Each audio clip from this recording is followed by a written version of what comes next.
KrakCast.pl is the website. Go there and check out all of our back episodes. Welcome back, everybody. It's time for the news. Lots to talk about this week. Dr. Did you miss me? I did. I was just going to say Dr. Mike is out, but Dave is back. Where were you last week, by the way? I was in the pub getting fucking wasted. Oh.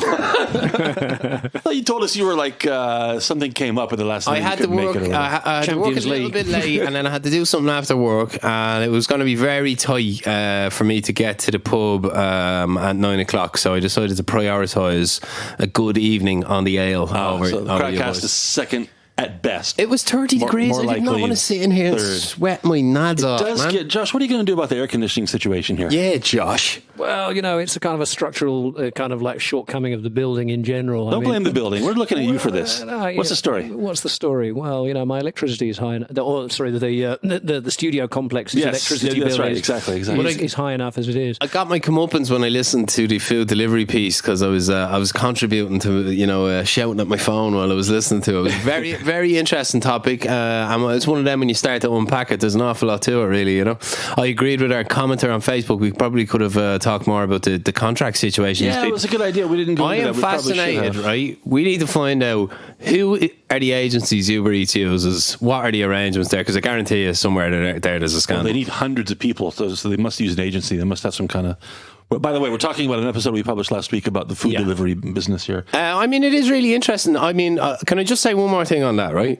I have seen ice cream delivery mopeds coming in and out of my bill. I shit you not. People are having ice cream delivered to their house now. How do they store it on the bike? How does that work? Ice cream? Well, actually, when you think about it, it just comes in a tub. I'm guessing Vafelki's cones are pretty much a no-no. Like, you know, so it's for like a pre-wrapped kind of thing, not a soft serve kind of ice cream. A soft serve in a tub with a little thing on top of it, like a little plastic thing on top of it.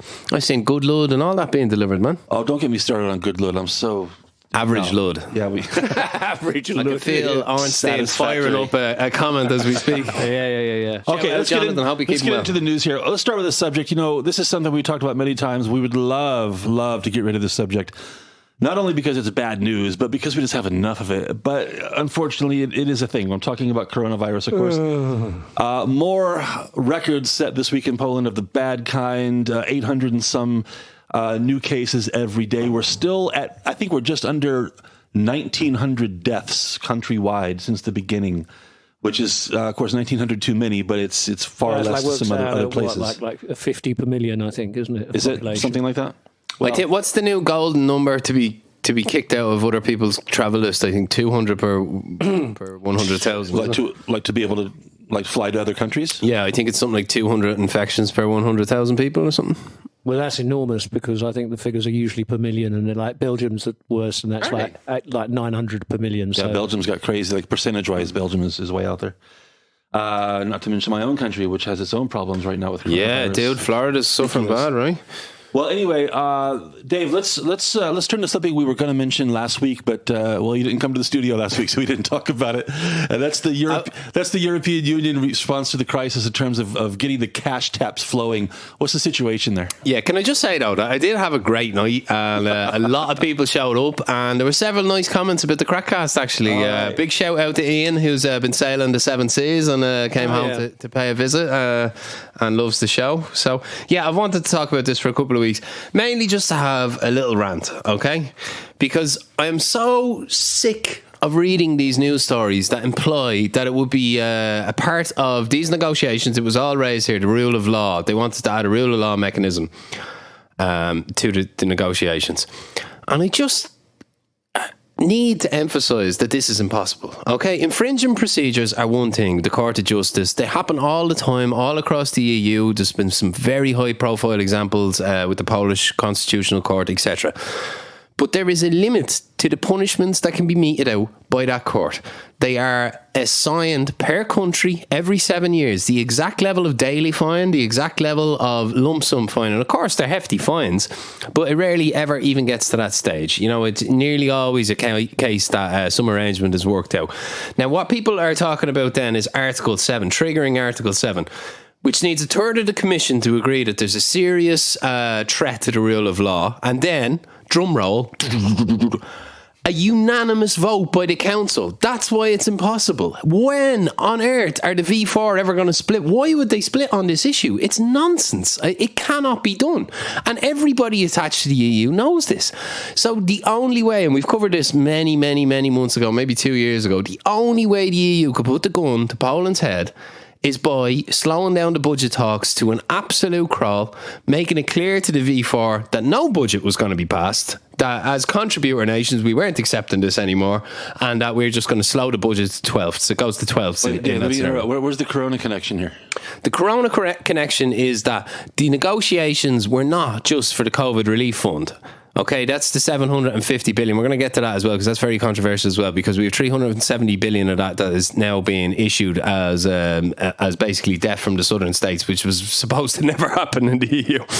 But that's a whole other kettle of fish. But before we get on to that stuff, I wanted to just say that I found a lot of the reporting about the punishment mechanism to be dishonest. It's misleading. You know, it gives the implication that there was that this can be done without unanimity, and it can't. So what do you think about that, John? Did you know that? I didn't know it. Kind of don't care, if I'm honest. You know what I think about the European Union, which is why I want to ask Dave a simple question that apparently doesn't have a simple answer for reasons that I don't get. Mm-hmm. We're 5 months into the Corona situation, a global catastrophe. 5 months, and we're still waiting for the European Union to find its wallet. Okay, John. What the hell's going on? John, why is that? There was a lot of fear when we moved to the ECB and a single currency, etc. Okay, like I said, simple answer. Is there a simple answer? No, not really. So traditionally what has happened is when you get in trouble, you go to the ECB, they issue and buy back your bonds, but it comes with very strict conditions. You know, fiscal restraint. It comes with austerity measures. You know, this is the famous post-crash austerity measures. Now, that was discredited in certain circles, even though Ireland took the pain and got back to being the highest growth economy outside of Poland in the EU within 5 years, showing that actually, in my opinion, it's the base level that if you get to a stage in your economy where there are genuine excesses like the Greeks and like the Italians, actually austerity is the only sensible thing to do, because eventually you have to get back to sensible fiscal policy. And that's what, the Northern European states have always insisted upon. And now we have a situation where the southern states are going to be able to issue this debt. There's no chance of them repaying it. So, it's all going to be issued centrally from the ECB. And, it's just like Mario Draghi's kind of buyback program, only on steroids. And it's kind of broken down the principles of fiscal restraint in the EU. And it's set a very dangerous Tell me when precedent. I can interrupt. Can I interrupt now? You can interrupt now. All right. So I get what you're saying, but this all applies to like normal circumstances. What we have now is exceptional circumstances, right? Yeah. Why can't the EU get the money flowing now and worry about the details later? People are dying. Tens of thousands of people are dying. Everyone's health is endangered, and they're bickering about the procedure and the article this and that. Why can't they say, here's the cash, we're going to work this out later? Which nations are defaulting at the moment? Pretty much everybody's. No, they're not. The point you're making is not the same one, because each country in the EU has its own fiscal cushion to use, John. It has its own bond issue, on the private debt market, and that's enough of a cushion for us to be as slow as we have been. All right, it could have been done faster, sure, 5 but months. It's not going to work anyway. So, I mean. We're headed for the greatest recession of all time. That's the whole other day's work. But I think if you were trying to design a situation where you wanted to give the European Union a chance to discredit itself on a massive scale in the eyes of tens of millions of people, you could not have planned anything better than the current situation where the EU is utterly, completely useless. Useless. If they can't, think about it. If they can't get money going, what else can they do? What else is the EU for but to redistribute money? And they can't even do that right now, Josh. Say something. Well, it's very, very difficult to really add anything further to what has been a kind of an exemplary rant on both of your parts. I broadly side with John in that I think, aside from all the murky and mysterious purposes that some people might ascribe to the European Union, nevertheless, one can't help but think that if there is some kind of supranational ostensibly trade organisation that is also kind of, has a central bank that looks after a currency which a lot of its members are using, then yes, it's all about the money, and they have fallen up. Basically, short. you can go up to 2% of your GDP. You can claim strings free. That's the way I was setting up what the strings used to be. Okay, and isn't this a time for deficit spending? Now, this has been called, right.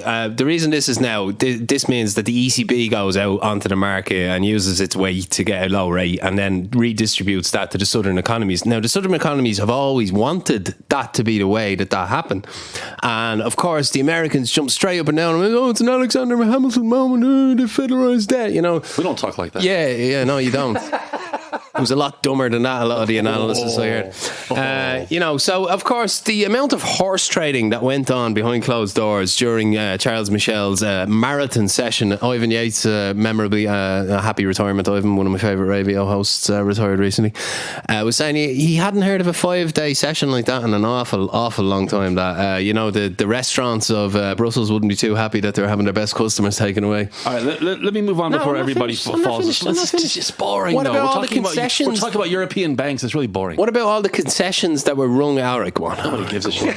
But John, you willfully hate the EU. You just refuse to understand it. A same subject of business and money and the coronavirus. Dave, we learned this week that here in Poland, in the second quarter of the year, the Polish GDP contracted by 8.2%.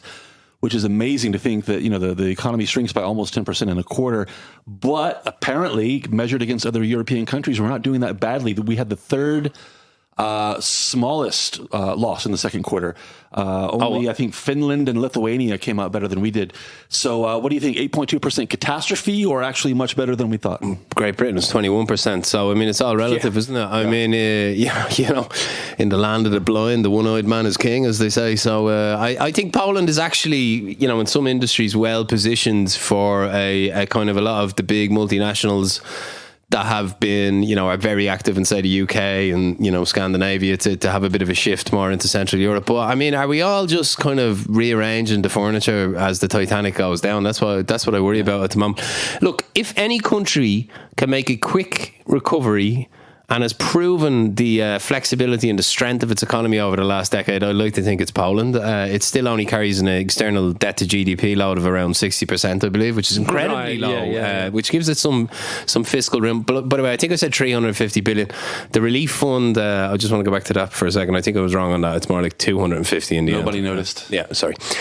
What were we talking about? I do want to make a quick point here, because I think one of the overweening issues of this kind of EU relief fund business is the fact that you have, and we talked about this several weeks ago, on the one hand, well, literally on the sort of left hand, you've got the so-called frugal four who don't necessarily want to kind of like dig into their collective pockets in order to bail out countries that they see as being fiscally responsible anyway.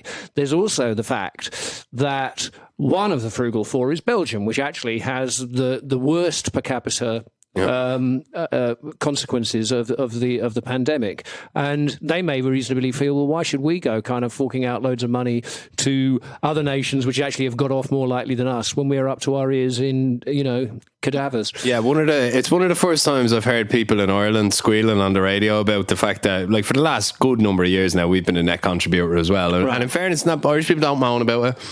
But they were moaning about this. They were like, 1.3, what? We're the good boys. Give us some money, man. Jesus. Anybody want to pretend to be a professional economist and try to explain in simple terms why, for example, the British economy has shrank by about 3 times more than the Polish economy did? It's more exposed to the service sector, I would say, is the biggest one. Fundamentals. Yeah, the fundamentals. And it's very active small business community in the UK, a nice spread of activity across the economy. Which is, more or less kind of shut down. And plus the fact that, Poland still has loads of kind of heavier industries and, big inward investment and a lot of, how would you say, British companies themselves have offshore well, right. Also, I mean, like, not the other way around. Like. Approximately 50% of the British workforce is in the public sector, and they've all been, paid still, and that's a ticket that's going to come. I think you could make the argument that it certainly seems to have not been brilliantly handled. I think that's a very fair argument. I'm being very gentle. I know you are. I'm just going from media coverage here in Poland, but it seems to me, my impression is that the most of the damage in Poland has been absorbed by the service economy, tourism and the service industry. And can I say something, John? Not to forget that we are now basically been back to normal in some sense for 10 weeks here in Poland now, or 8 weeks? Yeah. In Britain, the bars and and in Ireland, they're still not really functioning at all. People are not on the street. The middle of London is still a ghost town. Krakow seems to be getting back to normal. Probably that'll cause us trouble, but I mean, the bars are showing signs of life here. You mentioned, people not going to offices in central London, and you see the pictures where the streets are empty, and it's killing the high street, killing the restaurants and pubs, and it has a snowball effect. Here's a question, right? Let's say we took all other damage out of the economy, everything. Let's just freeze it, and this is a hypothetical, right? And in this hypothetical world, we just all started doing this much work from home. What would be the economic damage? It would be massive, absolutely enormous. It'd be the biggest shift to the way we do business ever. And that penny is starting to drop. We can't just live in remote bubbles. That's not how our economy is structured. We need people to get out and spend money. Yeah, also, I think, and this is something that I think applies worldwide, so I'm not going to single out Britain here, but I think we have vast numbers of people in senior positions of great responsibility, particularly in the public sector, who basically do not have a clue beyond the normal, box-ticking day job. Once a crisis arrives, they have no clue. And this has been illustrated over and over and over again. A lot of people exposed in this whole thing, huh? Yeah, well, we'll see if there's any accountability, won't we? Yeah, look, it is a tough one. Global pandemics, they're not highly on your list of opportunities for making an impression when you get into office. It is true, though, that most of the major governments in Europe were seriously warned about getting ready for something like this, and in America. And all the warnings were ignored because there's no political currency in it preparing for a future bad event, is there, Nick, I want to move on. Sorry. But before we do, I got to say this because what Josh mentioned a minute ago has made me think of something else. Josh mentioned that a lot of high-ranking people, public officials, have kind of been exposed as maybe less competent than we thought they were by the challenges associated with the corona situation. And you're absolutely right. It reminds me back in March and April when the American late-night television comedians had to start broadcasting from their homes and on their iPhones and stuff like that. Mm-hmm. Stuff like that. That we suddenly realized that these people are really not that funny. When they didn't have an audience and cue cards and writers, when they had to just be themselves spontaneously, they weren't funny at all. And so, those are the two groups that got exposed, in my view, the late night comedians and public officials. The only one I love is Conan, because when he does his monologue, it's like a knowing send-up of how stupid a monologue essentially is. How unfunny the whole thing is. And he kind of has, he just kind of has a tone where he's just hilarious. I love when Bill Burr goes on Conan, man. That's always good. All right, let's move on. Let's talk about Belarus. About a month ago, I think Bill Burr has a big thing. He goes, foreign guys, no problems in your country. You just come over here, host your late night shows and just tell us Americans how terrible we are. That sounds about right, yeah. Belarus, as I was saying, about a month ago, we had a guest. He's great. He's very cool. He is great, but we're talking about Belarus. About a month ago, we had a guest, Natalia from the Belarusian House in Warsaw. Shout out, Natalia. How are you? The political situation, the horrible political situation in Belarus, the oppression, the violence, the cheating, the scandals. And anyway, we had the election itself, the so-called election itself last week. And believe it or not, Alexander Lukashenko managed to squeak by with only 80% of the vote or whatever it was. Lots of problems and a big mess in Belarus right now. Poor people. I feel so bad for them. Protesting in the streets. We'll see what's going to happen. But Dave, it looks like Polish government officials, starting with our prime minister, are kind of trying to take the lead when it comes to organizing some kind of condemnation or resistance against what Lukashenko is trying to do. Yeah, Morawiecki staged a press conference with Andrzej Babiš, the Czech leader, and very forcefully, very classily kind of, put this issue out on the table here. This is massive. It seems like we're having an awful lot of, huge debates in the world at the moment. And surely there's a space for that, for the freedom of a large country whose people seem to be nearly totally unified in peaceful protests against a dictator. I think there's something about this situation that needs to kind of remind us, what we have in the West in some ways, and I do think it's a huge moment for European politics. And I think God help us if we don't stand up. If we just go, oh, it's just Belarus, man. He's been there forever. Like, he's Putin's buddy. That's not good enough. Like, well, I think isn't good enough. I mean, like always, it's a situation of some complexity from the European perspective, because one has to remember that a great deal of, perhaps we could say, the unsatisfactory initial outcome from the Maidan protests in Ukraine was down to the fact that Russians, the Russian government, and also Russian Ukrainians were very suspicious about the idea of European Union and American interference in what they considered their kind of sovereign situation. And so what we have going on here, I think, with Belarus, I think it's very good that you have, for example, the Visegrad countries, or the countries that have some, shall we say, historical and cultural association. Take the lead. I get what you mean. I think that they should be absolutely taking the lead. And you really want your kind of Merkels and Macrons and Borises. It was too easy to be taking a step back. It was too easy for Putin and what's his name, the guy that fled to Russia in his giant mansion. It was too easy Enko. Yeah, play the Hillary card, even though it was all bullshit. I mean, Ukrainians have always been slurred by the Russians in the West that they're just some part of Russia, that they don't have to really have their own identity. Russian and it's wannabes. Always been bollocks, I really feel for them. But of course, there are complications in the ethnic makeup of Ukraine, with the Dnieper, Interesting point you guys raise about the Poland and this part of Europe kind of taking the lead. We're neighbors, and we see quite a bit about it in the media, and maybe we have a kind of distorted impression because of this, when it comes to measuring the response in other parts of the world. Do you think, Dave, back in Ireland, do you think this is even on the radar for most people? I listen to Irish radio all the time, and apart from a very, very cursory mention the odd time, no. In fact, I really wish Irish people would have some kind of comprehension about how little foreign affairs crops up in our thing. We are absolutely obsessed with ourselves. Irish talk radio goes from 9 a.m. in the morning till 9 p.m. in the evening, and if a foreign story doesn't have some kind of Irish slant on it, you ain't going to hear too much about it. I do actually, because I think it's important to mention. And sorry, I was going to say as well before you jump in, because I want to hear this, that it's totally natural that Poland should take a leadership role in this, because what could be more inspiring to Belarusians than the Polish example? Well, exactly, not least of which is that a large proportion of the Belarusian population is kind of ethnically Polish, or at least of similar kind of stock. Connections there, yeah. But I wanted to point out something which I read only a couple of days ago in the Spectator, which I thought was very amusing. I don't know if you knew this, but this revolution, or so-called revolution, in Belarus is being referred to as the slipper revolution. And I kind of raised an eyebrow. I'm like, okay. And so they explain the derivation. Well, I don't think we actually quite kind of nailed this point when we were interviewing Natalia a few weeks ago. But the common nickname by his, shall we say, political foes for Lukashenko is the cockroach. And he's called the cockroach because his moustache looks a little bit like a cockroach, nestling on his upper lip just below his nose. And it's called the slipper revolution because people have been taken to the streets carrying a slipper, because the traditional Belarusian method of eliminating cockroaches is to whack them really hard with a slipper.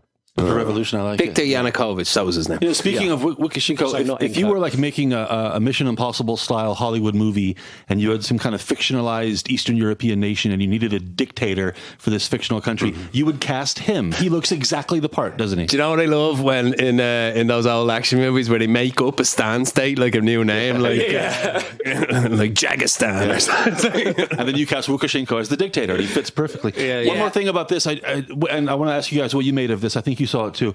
Lots of showing solidarity with Belarus. The usual pictures of holding up the flag and putting public buildings in the certain the lighting them up in the color of the flag and whatnot. Well intentioned, but kind of modern day kind of tokenism, I guess you could say, at the same time.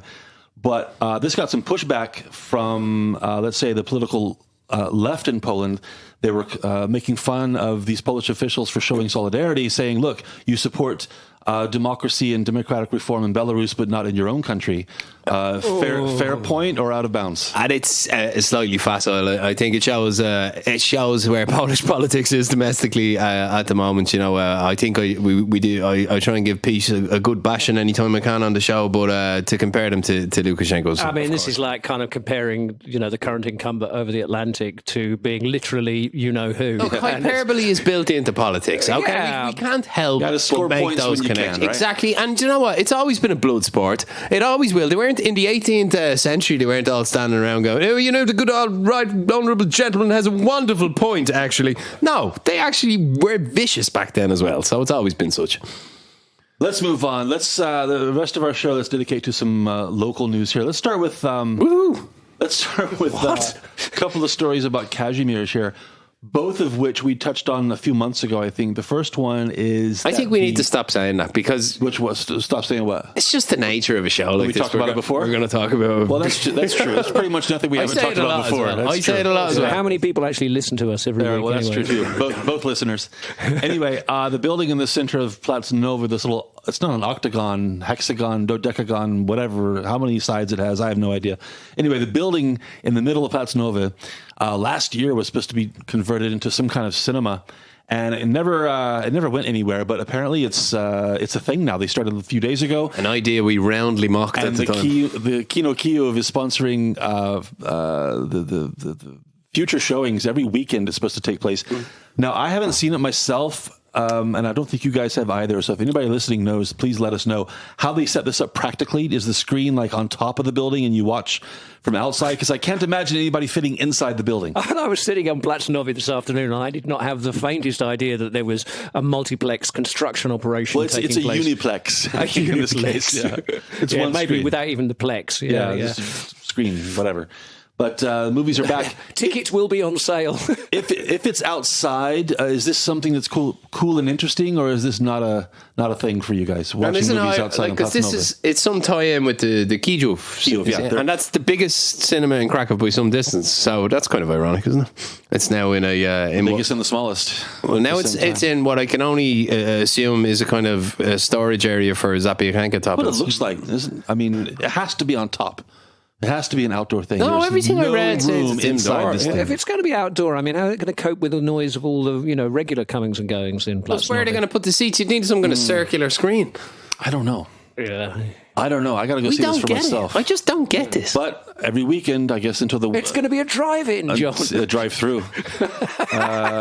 Anyway, as now long that as the weather allows, this is going to be a thing on weekends in Plac Nowy. Now that Cinema City have entered the death spiral, they're doing the ultimate card for 33 zloty, and I've got myself one. So I don't think I'll be visiting many independent nice cinemas. And comfortable. Well, also in Plac Nowy, also something we talked about before. It's gone back and forth a couple of times between being a car-free zone and having limited car access. And now this week it's going back to being a car-free zone. Plac Nowy and the streets leading off of it. Josh, how can I say this diplomatically? You are a frequent visitor to Plac Nowy. Is that okay? I think that's okay. reasonably accurate. Have you noticed any difference in the atmosphere and the kind of quality of life in Plac Nowy, where it's car-free versus limited access? Well, I mean, it's been limited access for some time now, and I think it's worked. Sorry, I didn't want to make you sound like an alcoholic. That's what I was trying to avoid. Well, He drinks coffee most of the time. coffee. Okay. I just, for people listening, it sounds kind of weird. But Josh is not an alcoholic anymore, by the way. Crossword outside Mechanic. If you ever want to visit him and get an autograph, he likes to do his Guardian crossword, which he shamefully prints off the internet every day to stick it to the Guardian. Actually, recently I haven't been doing that because I ran out of ink for my printer, so I've just been doing it on my iPhone, which is a bit of a kind of a torture because the screen is not really big enough.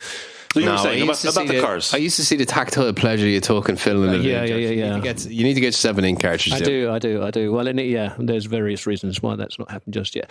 But but for some time now, firstly, there's been limited. It's not been possible to do a complete driving circuit at Plac Nowy. You can come in from one side, you can do a bit of it, and then you exit from another side. And if you want to do the top side, you have to come in from Józefa and do something different. Or I forget now. It's complicated. I remember your point on this. It does affect the business owners, but my attitude was always, because I had to run a bar on the main square for many years, and there's absolutely no access to the Main Square that you have to take your stock and delivery in from Siena. It was a bloody nightmare every 2 days, but we did it and we got over it. I mean, hand trucks have wheels on them. It is possible. It's not like these bars are enormous, like taking in huge amounts. Oh yeah. And what I'll say is my vision for Plac Nowy has always been completely raise that centre part with the stalls and the Zapiekanka stands and now the cinema. It's historical. Now the cinema. Yeah, it's historical shite. Raise it, yeah. Build a beautiful garden bar. Oh, you know, with beautiful trees like Bar Malechny, you know that garden? Something like an extension of that. And then that makes all of the seating areas outside the bars more attractive. And yeah, I do think it should be pedestrianised, those streets around Plac Nowy, because it's a jewel of the city. It's one of my favourite places. And I'm sorry, the cars park everywhere on Miadova. It's just a line of cars ruining everything. It wrecks parking there is a nightmare. It's, honestly, I can see the arguments always, the business people will moan about having their access restricted, like in every little town in Ireland, every little town in England when they pedestrianise. It's always controversial, but I do think the amount of footfall coming into Kazimierz justifies it. Well, but I must, I want to reiterate the point that for a good year or so now, the car and vehicle traffic in there has been much, much less than it used to be. I mean, it's pretty much stopped now, but there was a time that the road leading Brzega coming off Plac Wolnicy, there was nearly always a Straż Miejska there. You're pulling cars over. If you didn't have, the requisite permit to actually be in that zone, delivering something, or you were the owner of a business there, and the amount of traffic has plummeted, and you can see this because people just wander casually all across the road and overlook where they're going, and which is great. Which is great. I mean, except for scooters. It's probably the only road in Krakow we're not in danger of being killed down there. Be honest, I'm tired of hearing about it. I got to say, if you lived here long enough, if you read the news enough, you'll see that this whole "what are we going to do with the future of Plac Nowy" thing, this is an annual conversation that goes nowhere.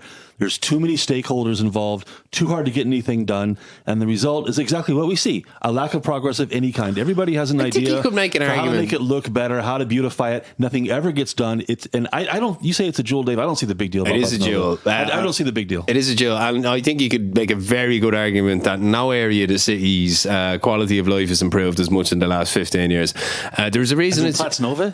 Plac Nowy and the surrounding streets, John. You're not at that age, you have a young family and all that, and you're not at the age where you're out in the bars and the clubs anymore. It's the living, beating heart of this city. But it's because it's a little run down and rough around the edges, and that's the attraction. Yeah, if you get cleaned rid it of up the and made cars. it nice, I think it would lose part of the appeal. I never said that. All I said was that the main bit in Plac Nowy, the actual stands, are a monstrosity. Like, they're ugly. They can't. And they're also untouchable. They can't You're never build going to knock any those that down. late or that early. You're Like, never going to knock those down, Dave. Ever, no matter what. Well, they could at least do something with the landscaping. They could at least get rid of the metal stands around it and put some grass. That's for the weekend flea market thing. Oh yeah, because we all know we all need to go and buy some. It's a joke, but this is some odd shoes. Look, if the Conservator thinks, and if the city government thinks that Hotel Forum is worth saving, then God knows nobody's going to lay a finger on anything in Plac Nowy. Look, I still love Plac Nowy. The magic happens in the bars, in the courtyards, in the side streets, John. It's full of trendy people who love to go out and socialise. You're talking about atmosphere. I'm talking about the physical buildings, the physical setup of the place. And I'm also talking about there's more than just the centre of Plac Nowy. The buildings around are beautiful. Like they've got a faded glory to them. They're not overdeveloped. What do you think? They're quirky. What do you think? They're interesting. They've got history. The building where the bowling alley is in the basement. What's that restaurant That's the called? only new development. Plac Nowy 1. Okay, what do you think about that? Is that a nice addition or is it a monstrosity? It's grown on me. I didn't like the fact that it was two different shades of red brick. In fact, I was really annoyed about that when it happened. Like a different. Happens. But that's become less noticeable as the building's aged, and it's been a decent addition. Quick question: if that kind of same idea were to spread, and if building by building were to be renovated, kind of updated, given a modern twist, would that be a good thing for Plac Nowy or a nightmare? No, I think it's character like Singer and La Colore and Alchemia. These are legendary spots in the city. My own favourite bar is around the corner on Shit Street. Don Corleone. I don't know. I've mixed it up, haven't I? What's it called? Omerta. Poop Street. Omerta. Oh, Omerta? Is it still there? Yeah, but look, actually... That's without mentioning all the great restaurants in Kazimierz. Yeah, but look, I mean, in fact, the majority of the buildings surrounding Plac Nowy have been renovated, and they have simply just been kind of like, the masonry's been cleaned up and they've been repainted. Not overdone. I mean, in fact, the only building that is, shall we say, kind of like wearing its years kind of like a little less gracefully is Alchemia. And one that's kind on purpose, kind of, isn't it? and one kind of suspects that that's kind of deliberately allowed to retain its slightly pox-ridden external appearance. We're talking about a place where no two pieces of furniture match in the entire building. If I can't redevelop the centre, I do want to get rid of the cars. The less cars, the better for me. It's your classic stumble from bar to bar, have a great night, talk to people, bump into people on the street, especially in the summer. There's a wicked atmosphere. Well, like I say, there's hardly. I hate the word wicked. There's hardly any cars there anyway. I mean, it's really, there'll be a taxi. There's not. There is. But if you stagger 50 meters away, Miadowa has become unbearable in terms of traffic volume. Yeah. Sorry, I totally disagree with you, Josh. It's congested. Plac Nowy. The whole area, it's a joke. Like they need to extend it out about 5 streets out from it and pedestrianise it all. Miadowa should be pedestrian. Yes. Jesus, Dave. Yeah. Where are people going to park? I don't care. Somebody else's problem. All right, 2 more things before we wrap it up. 2 things have returned to the city. One is the balloon, the Krakow balloon that we talked about not even a month ago when it blew away, when the storm came in and destroyed the super expensive. How much was it? I forgot. It was like millions, wasn't it? It was a crazy amount of money to replace this it's balloon. Like the Rasputin of tourist attractions. You just cannot kill this fucking thing. And it showed up again like 2 days ago. Today, as we're recording this is Friday. It showed up, I think, on Wednesday. And so it's back. It kind of makes sense. I mean, if you own the balloon, this is the season, even during the Corona situation, this is when you have a chance to make money. Once October, November comes around, there's no point in setting up a balloon. So maybe this is some kind of desperate attempt to salvage something from this year. I don't know, Josh. Does this change your life at all? You're going to go jump on the balloon? Well, it's obviously not a sinking fund, is it? I mean, whatever the case. It's quite clever. I give it up. We discussed this, wasn't it? I mean, the theory for the slightly eye-watering cost of the original damage was largely down to the fact that helium is very, very expensive, and several thousand kind of cubic meters of helium needed to keep the balloon aloft. And is it the case that once you fill a balloon... When is a balloon aloft? Yeah, boom, boom. All right, don't go for 2 in a row, ever, okay?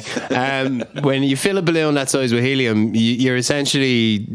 It doesn't run out. Like, I mean, it'll stay up there. Theoretically, it'll stay in there and keep the balloon afloat indefinitely. No. You will have to top it off. What's the lossage, kind of? Well, I don't have the figures to hand right now. Why not? Yeah, Professor. Where is it? But I can tell you that helium is a much larger molecule than, say, hydrogen, and actually keeping hydrogen in a balloon is very, very, very difficult because... Probably a bad idea, too. I know him. I knew he'd pull some signs out of his backside if I asked him.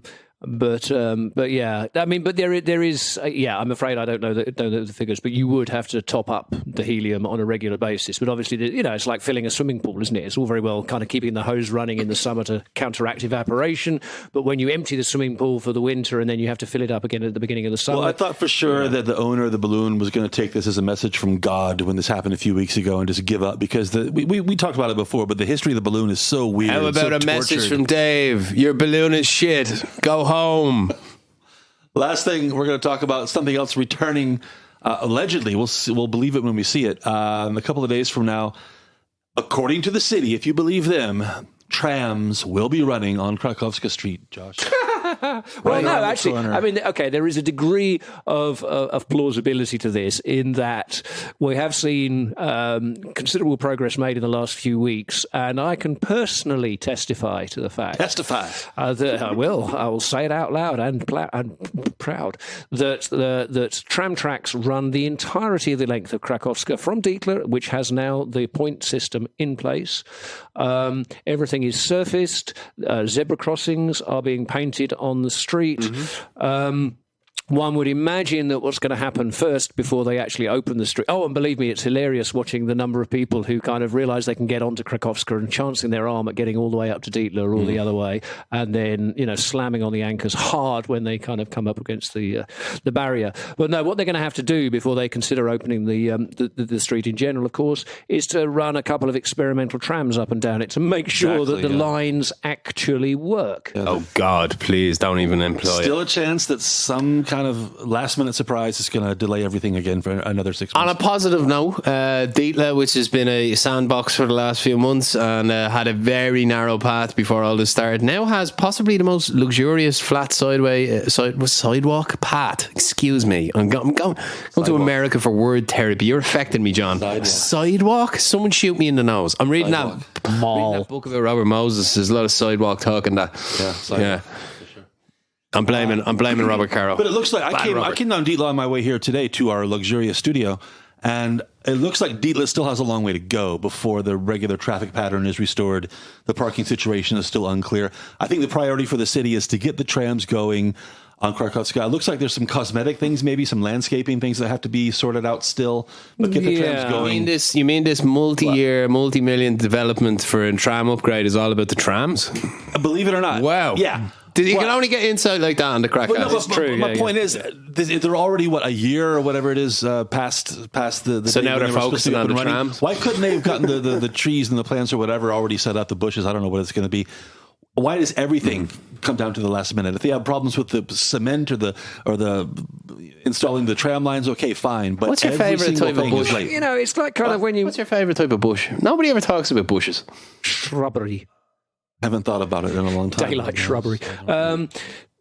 I mean, it's one of these things, I suspect, like when you're making a film, there are certain things that you have to do in the early stages, and there are things that you leave right until the end. Sometimes the things you leave right until the end could have been done earlier on, but they're of less importance than the things that really are important. And because, resources have to be allocated. So, I mean, famously with films, the last thing that goes on is the musical soundtrack. And very often when you'll see a trailer in a cinema, this is just for your interest, if you like. When you see a trailer... Bonus coverage. A trailer in the cinema for a film that is going to be coming out shortly, it's very likely that the music on the trailer will not be the music that you get with the film. It will be generic trailer music. Or it'll be Carmina Burana. Which is on half of all trailers, I think. But you haven't forgotten about the Predator turtles. So you haven't forgotten about the Predator turtles. Yeah, no, do not forget about the Predator turtles. But I just want to make a point. Obviously not. Like herbaceous border. You were getting ready to wrap up. You put your pen down. I didn't. Sorry, Predator. Okay, Josh wants to make another point about just quickly, like all the arboreal details of shrubbery, etc., are one of those kind of that's kind of it's like it's on the snagging list, really. To use. Yes. And plus, when you're having plumes of construction dust everywhere, it might be the best idea to put the trees in before you finish, John. All right, let's close with predatory turtles, Dave. Yes, a tourist visiting a Polish national park stumbled across a dangerous predatory turtle not normally found in Europe, the yellow-bellied slider. What are you laughing at? Invasive species, man. It's a predatory turtle. You know what? I get freaked out by these stories, like Ireland's a little island where, St. Patrick killed all the dangerous animals, and I don't like the thought that I live in a country with invasive turtles and boars that are starting their own capital in the forest. And I swear I heard they're putting a constitution and a military together, and we're all going to be under the pig boars, overlord. I'm afraid of the boars. And now I know what's happening. The boars have brought the turtles in to be their kind of, Praetorian guard. Yeah, All right. I can, as a Floridian, I can say this: there is a turtle. It's called the alligator snapping turtle, and you do not want to fuck with this turtle ever. Believe me, I've seen it. It's scary as hell. Look it up, alligator snapping turtle. But this one, I'm looking at your screen here, Dave, and this turtle they've put on the story with the article. This does not seem to me to be anything doesn't look very Polish to be afraid of at all. I mean, this guy's going to eat lettuce and go to sleep in the corner of an aquarium. Do you live anywhere near the Everglades? Well, it's all relative, but kind of, sort of. I'm going to call that fair enough then, because the Everglades has to be the scariest place on earth. I genuinely feared. That's just the people. I genuinely feared for Bear Grylls live when he was in the Everglades. What's a predator? Okay. Predator. What is up with the Everglades anyway? Wait. Predatory comes from predator, pythons? meaning that it's an animal that hunts and eats other animals. What animal is hunted and eaten by a turtle? Something slower? What are turtles? You'll only have one brand of turtle left, and it will be, as Josh says, forming a Praetorian Guard under the killer pig regime.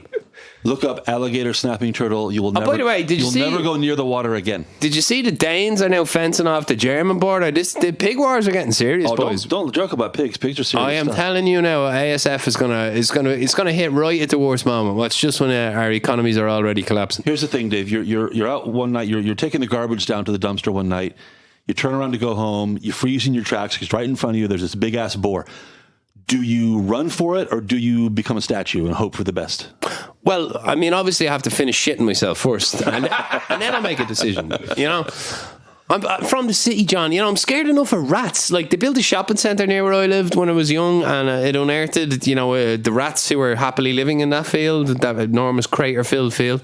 And I have some very bad childhood memories of seeing rats, and that's bad enough. Okay, rats are a pestilence on humanity. I firmly believe we will only be able to call ourselves a true civilization until we've completed the complete and utter genocide of the brown rat, and I'm starting to feel that way about the wild boar too. Well, if you can't outrun a predatory turtle, you have other problems, I think. Maybe. I've seen these boars in action. By the way, there was quite of a hilarious tale recently in a German park near Berlin where it's one of these... fat naked guy? The fat naked guy chased the boar in and got his laptop back, and he came back out with his laptop bag, and the whole park, in fairness, was like, yeah good man. And in fairness to him, he put his hands in the air and took his glory. He took his lap well. He did. I'm going to assume the boar just dropped it. I can't imagine the guy caught the boar and pulled it out of his mouth. Yeah, maybe he caught a virus. Josh, that's you, man. I'm even hanging around with you. All right, guys. Thanks for listening, everybody. KrakCast.pl. Check out all of our back episodes. Thanks for listening, and we'll see you next time on the KrakCast. Yeah, we got a great one for you next week.